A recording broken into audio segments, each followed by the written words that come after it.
Hey guys, thanks for tuning in.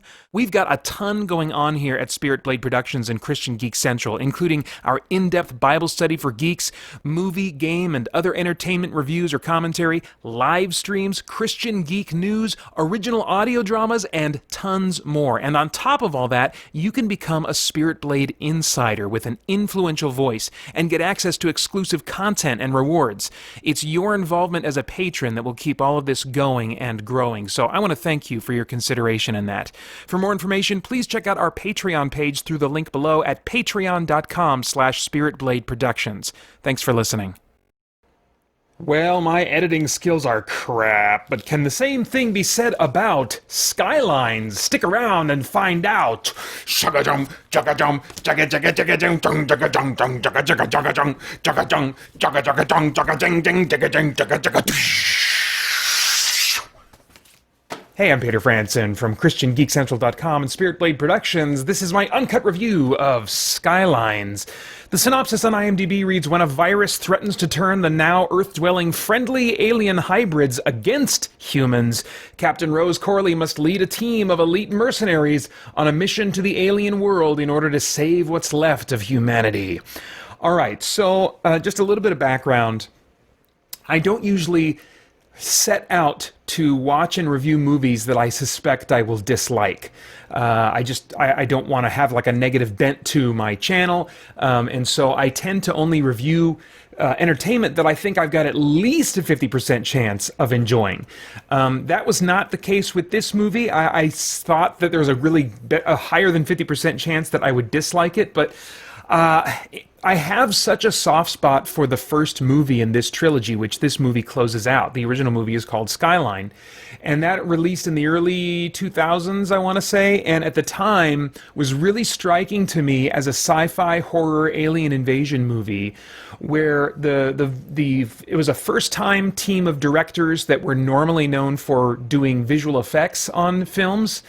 And so as a result, I think because of that, the visual effects for the time looked very good considering the budget.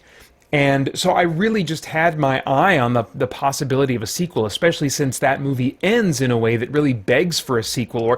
Or I mean, you can view that movie, as I would prefer to think of it now, as an unresolved ending on purpose that just leaves up to your imagination what was going to happen after that, even though it's an unresolved ending. It's a note of triumph that the first movie ends on, and so it can be a satisfying experience to watch it and not watch either of the movies after it, which is what I am going to have to be content to do in future viewings of that movie, given my disappointment with the sequel Beyond Skyline and now the third movie in the trilogy Skylines. After the first movie, they got a different director, which I believe was at least one of the writers of the first movie, and the tone dramatically changed, and the type of script changed in drastic ways as well. The first movie is a sci-fi horror alien invasion movie, as I said. The second one leans much more into sci-fi alien action movie, and also really comic book inspired type stuff, people with superpowers and kung fu fighting, and it really just goes all in on what I would kind of call 90s era comic book tropes. And this movie, while not as all over the place in terms of the plot as the second one. The second one felt like three movies that got really cut down into like 30-minute experiences and then just put one right after the other to make a single 90-minute experience or whatever the runtime was on that. This one didn't seem like three different movies mashed into one. It felt like, one movie, so it felt more focused, but still far removed from the tone and the just the overall experience that the first one was for me. Like Beyond Skyline, it feels like a script that changes course from the original intentions or vision. The first movie ends in a way that sets up a sequel that's going to have to do with the main character, although in a very different status quo, of the first movie, but instead it really shifts focus to completely different characters. And likewise, the ending of Beyond Skyline suggests, okay, now we're about to head down this course, but when this movie starts, it says, guess what? We're not doing that. We're doing something different, but we're eventually going to get around to doing what the ending of Beyond Skyline suggested we would be doing, which is go to the home planet, take on the aliens themselves. So it feels like a trilogy that with each movie that's been made, there was maybe a vision, some vague ideas on the part of the writer or writers of where they would want to go next, but when it actually came time to write those scripts, they ended up realizing, you know what, we don't want to do that, let's change course, or we can't do that, or for whatever reason, we're changing course. And that's really unfortunate, because I think with each ending of the first two movies, I felt set up for an experience that I didn't get in the movie that followed. The script, as I kind of alluded to before, feels like a 90s era comic book in terms of its dialogue, and like there's lines stitched together from a bunch of other movies, especially in terms of recycled one-liners or cliches like "lock and load, Corporal," when it's time to get serious, the bad guys are coming, say "lock and load."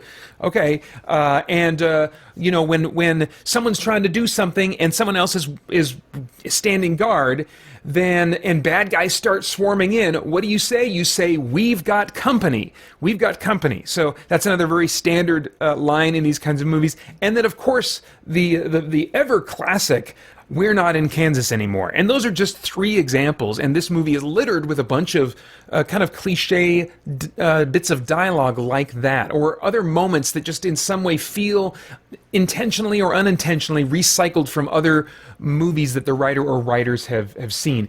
It is, to my mind, a true modern B-movie sci-fi experience. It has just constant, unapologetic, comic booky sci-fi stuff going on throughout it, with more kung fu fighting again thrown in, seemingly just for the love of having kung fu fighting in the movie. Unlike its horror roots in that first movie, again, the characters here seem entirely too well adjusted to the constantly extreme and otherworldly circumstances that they find themselves in. This movie does advance the timeline 15 years, very early. I mean, like basically right after the introduction that gets you up to speed on what the status quo is. They say 15 years later. So now humanity's been living with these aliens for 15 years on their planet. But even so, I would at least expect signs of just a lifetime of emotional and psychological trauma, especially among those characters who remember what it was like before the aliens invaded. 15 years is not a crazy amount of time. One of the main members of the ensemble cast was in high school when the invasion happened, and so I would expect him to be just a much more, just a hardened, scarred, dead, numb to the world, or in some way I would expect to see psychological trauma. And again, you know, you might say, well, Peter, it's not that kind of movie. And I can appreciate that. You know, like I said, if you're into a B-movie experience, you're not looking for that, you're not expecting that. But for me, one, I do want that in a movie, so I feel like I should comment on that as a reason why I didn't like it. And two, the first movie is a horror sci-fi movie, and horror movies will often lean into at least some degree of pseudo-realistic human psychology, because when characters see crazy aliens, they freak the crap out. They are shocked and scarred and just totally messed up because of the experience. And so having the trilogy start in that place and then arrive here when things have gotten even more crazy and bizarre in this world just does not sit well with me. All right, so let's talk about the cast a little bit. There are some familiar faces. Rona Mitra from Underworld Rise of the Lycans plays a supporting role in this, but I have to say they keep cutting away to her and what's going on with her on Earth, and I'm asking myself, why is this here? Why are we? I guess maybe because they need to connect what the heroes are doing off in space to the state of the world, and how what they're doing is important for the state of the world. So maybe that's why they keep taking us back. But it felt like just a weird intrusion to the main story. Then you've got Alexander Siddig, if I'm pronouncing that name correctly, who you might remember as Dr. Bashir from Star Trek Deep Space Nine. And then there are other faces that I think you're likely to recognize and say, now, where have I seen them before? And if you did an IMDb search, you'd discover, oh, they've been in some nerdy movies that I've seen. And so I think that on that level, there might be something to enjoy in just seeing faces that you haven't seen in a little while from previous geek genre movies. No Frank Grillo, though, who was the main character, arguably, in Beyond Skyline, and his absence feels written around. It seems to me that, again, an indication that they had an original idea in mind that probably involved Frank Grillo, and for whatever reason, Frank Grillo was not involved in this, and so they maybe had to change course or something. But his, they're using old footage of him from Beyond Skyline and old images of him from that movie. It just feels noticeably odd to me. The acting style across the board, I think, gives only lip service to real emotions. Now, a lot of that is because of the script, because of just what kind of movie this is from the get-go.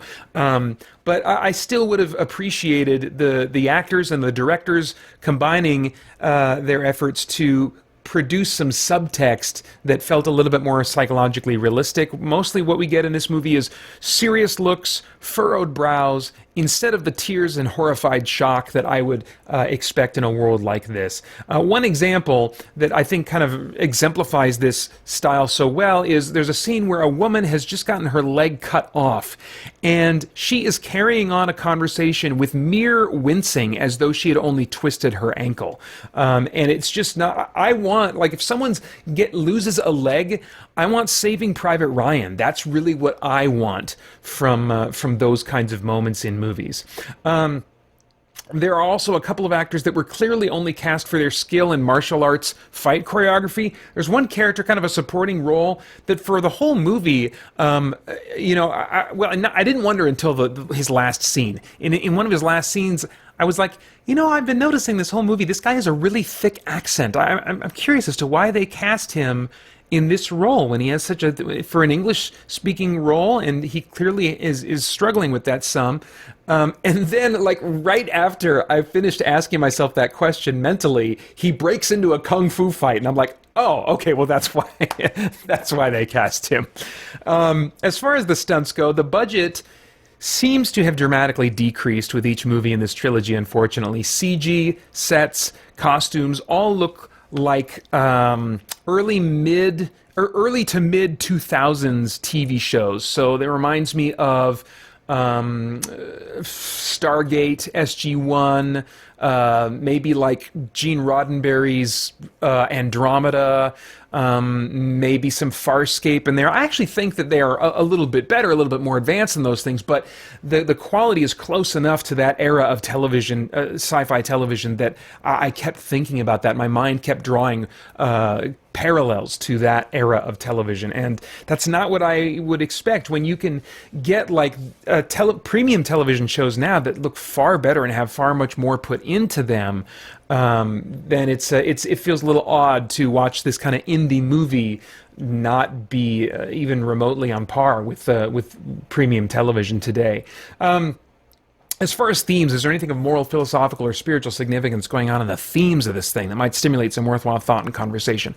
For a viewer like me, no, because I'm going to be so put off by the experience that I'm unlikely to be thinking about the themes, or this movie is unlikely to serve as a springboard for worthwhile thought. But I think if you do happen to like this kind of modern B sci-fi movie, that there are a couple of moments. There's a moment where the main character kind of realizes that she needs to stop fighting her nature, that the way to solve the problem that she's facing in the movie requires her to stop fighting her nature.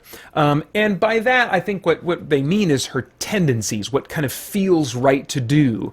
But I mean, as people, we hopefully recognize, especially as Christians, we ought to recognize that we very often need to fight our tendencies. And if we live in a way that's just like, I want to give in to this conflict that I feel inside of me and the tendencies that I'm naturally gravitating toward, much of the time, those tendencies are going to be harmful to us or to other people. And so, we've been seeing this kind of idea in movies and in fiction for a long time, so it could almost go in one ear and out the other, but I think that's worth mentioning.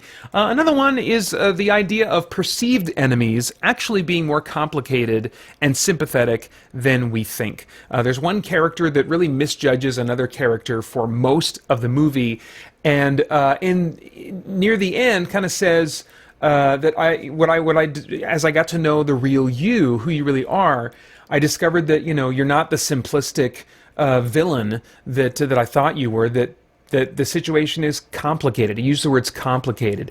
And it doesn't mean that, like, the people that are kind of antagonists in our lives are going to be people that we can be these great friends with, and we can be totally, have no hard feelings toward them, but I think that at the very least, we can come to the place where we recognize, people are complicated. My situation is complicated. Their situation is complicated. There are all kinds of things I don't know about this person that I'm categorizing as the bad guy in my life.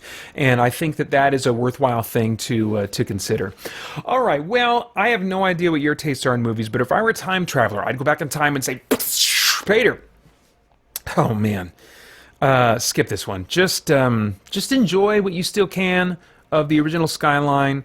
Let the ending to that movie inspire your imagination for what might happen after that, after the credits roll. But don't watch this movie. Don't watch, if I Can Catch You in Time, don't watch Beyond Skyline either. This third movie is not going to somehow redeem the franchise, redeem it from the ways it went off from your preferences in Beyond Skyline. It just takes it further in the direction of Beyond. You can certainly respect what a labor of love these last two films have likely been for the writer and director in particular. And you can appreciate personally having created content yourself for a small audience that will appreciate the particular flavor that it offers. You can appreciate what it is to create that for that kind of audience. Be happy for the core audience that this was made for, but know full well you are not remotely a member of that audience, unfortunately. This one is rated R for violence and language. Right now, I'd like to take some time to write a tune for pre-made rhyme. The lyrics kind of never change, but the melody gets rearranged. I never know what I'll create to say how much I appreciate Gabriel Stinson, Brian Franklin, Olin D. Branham, the Cellcast, Drew, Rob, Winston, Crutchfield, Libre, J.D. Myers, and Matthew Ridgway. Thank you for supporting me and SBP and CGC. And now to all who hear this tune, thank you as well. Please come back soon. Want to hear your name in a song. Check out our page on Patreon. All right, those are my thoughts. Would love to get yours in the comments below. Please like, share, subscribe, click that bell to stay connected. Good gravy, what am I doing with my life? I want to thank the Spirit Blade Insiders for making this review possible. You can get info about the benefits of joining at patreon.com/spiritbladeproductions. And then I hope you'll join us real soon over at christiangeekcentral.com as we continue to geek out and seek the truth. The Christian Geek Central podcast is the longest-running podcast for Christian geeks with over 600 weekly episodes and counting, featuring audio versions of much of the same content you'll find here, plus exclusive content including weekly news updates from the creators of Christian comics, novels, and video games, debriefing and commentary about what I've been playing, reading, and watching, and my expanded responses to your comments and questions via YouTube, email, or the Christian Geek Central forums. And now, with timestamps, so you can jump straight to the segments you want to hear most. Get the Christian Geek Central podcast today on iTunes and other podcast services, and enjoy one more way you can geek out and seek the truth.